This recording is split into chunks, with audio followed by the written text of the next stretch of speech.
I've been wanting to make this video for a while, and today is the perfect day. It's International Forest Bathing Day.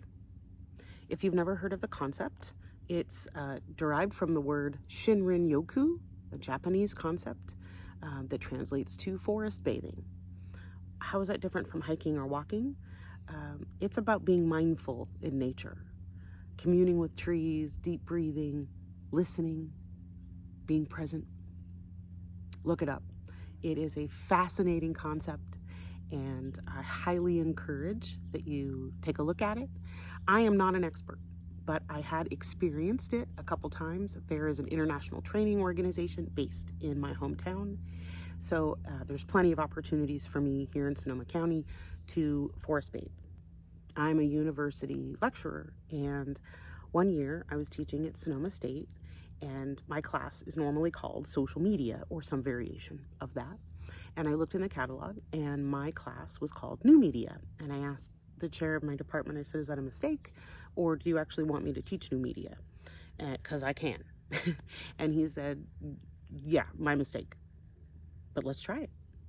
So I got the opportunity to pull all the notes from all the research that I've been doing about fascinating technology topics. I got the opportunity to teach them.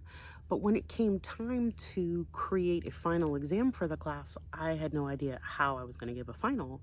And it occurred to me, this is the opportunity that I have to introduce forest bathing to my students.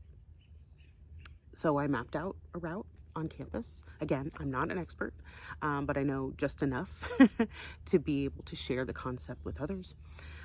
So I mapped out a route on campus in places these students had probably never been. So they're juniors, seniors, 20, 21, 22. And I gave them plenty of warning. We're going to be walking about on campus. You're going to leave your phones in the classroom. I'll lock the door. I wanted to give them plenty of warning because some people feel anxious when they're separated from their devices. So we're out on campus. And there's groups of students engaged with nature all over. There's one group of girls, there's 3 of them, and they're squatted down on the ground, and they're discussing mushrooms that are growing. There's a couple students that are walking through a dry creek bed peacefully. There's one girl who's climbed up a tree. She's just chilling in the tree.